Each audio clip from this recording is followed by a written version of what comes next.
Keep running round and round, well that's alright with me. Up and down, I'm up the wall, I'm up the bloody tree. Do you know that one? No. You don't? How many of these do you know? Not many. That's blancmange. Oh. My friend's Blancmange's manager. Yeah, well there you go. You should know know that then, one. shouldn't you? Yeah, classic. So anyway, here we are for a special edition of, is it hard? Oh, he jumped in. I did. Is it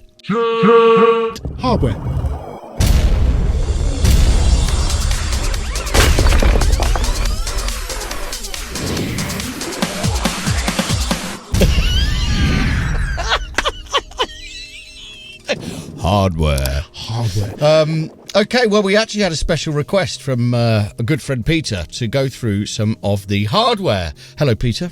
That we sit in front of. So, Sean's made a list and he's going to talk to you about it. Sean. I still like you to interject, Dan. Ask questions. Earn your money. Right. Money? Yes, I do. Well, you know. Earn your lunch. Earn your lunch. This is a studio which is of the hybrid variety. So yes, I use quite a lot of plugins, but I also use a lot of hardware, mostly for mastering, sometimes for mixing.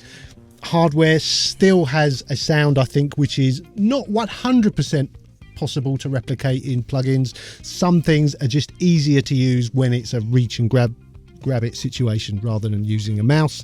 And also hardware has it's got like infinite headroom. It's so much nicer when you're running full mixes through it, in my opinion. So yes, there are bits of hardware in my studio and we're going to talk about them now. I will kind of point them out when we get to them. Let's start with my Golden Age Comp 3As. I have a pair of them over here, and the Comp 3A is a clone of the Universal Audio LA3A. Always been one of my favorite compressors, mainly because it's like a direct mix-up between an LA2A and an 1176. It's kind of both of those smashed into one box. Very simple to control. You've literally got gain and peak reduction. There's a bit of a tone control, and that's kind of it. You can't really do anything else. So there's no attack and release, there's no ratio. You just drive the signal in until you're seeing the amount of gain reduction that you want. That's it. You've got a pair of those, do you use those generally in stereo? Most of the time I send a group to them, so like if I'm mixing a rock indie kind of thing, the guitar bus will go through them. Okay. Sometimes I'll split them up and use them on vocals, but generally it's things like guitars. Sometimes I'll send synths to them. They just really bring things alive. That compression, that warmth, it's a nice sound.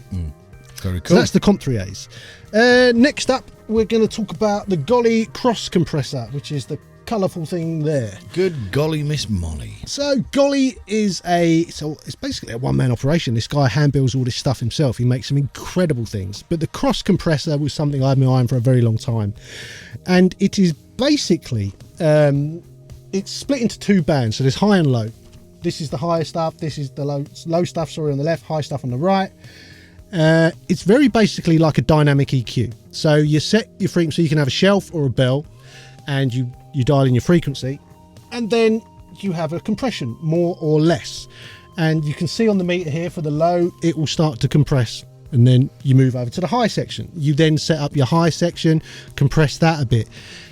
Both sections have what's called a cross compression control. Once you dial that up, what you're doing to the low is thrown across to the high. And you can also do the same in reverse, which is kind of difficult to explain. But that's the bit I don't get. You've explained that to me several times. I still don't get it.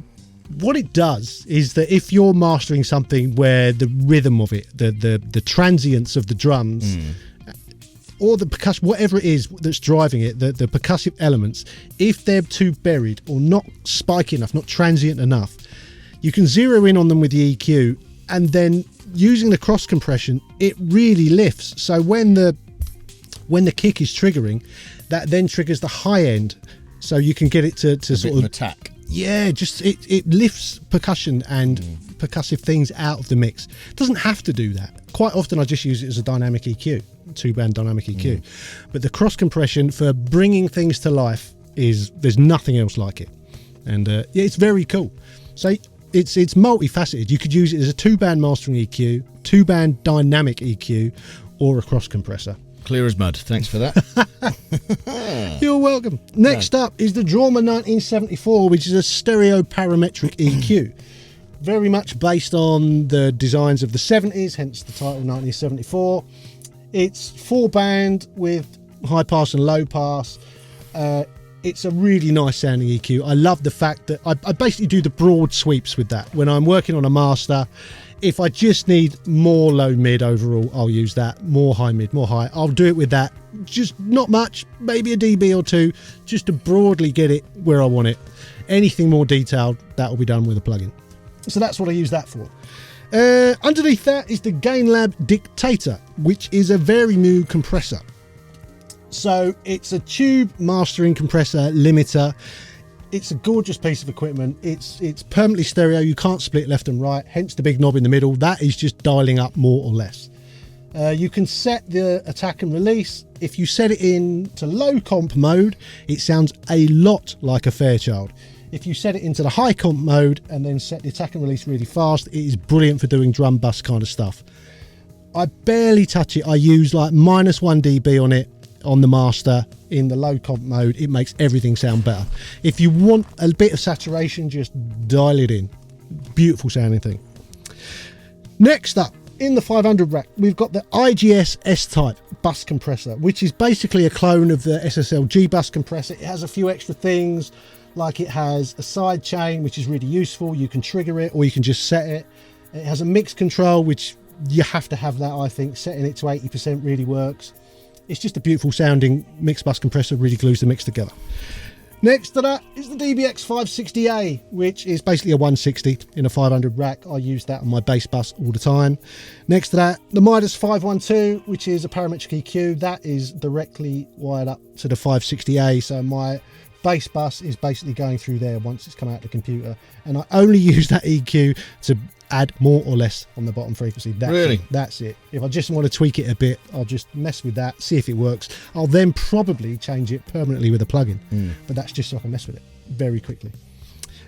Next to that, probably my favourite bit of hardware, I think, is a pair of HRK ST552s. That's a 500 series analog hardware tape emulator. So these units emulate the sound of analog tape. The saturation you get, the whole vibe of analog tape.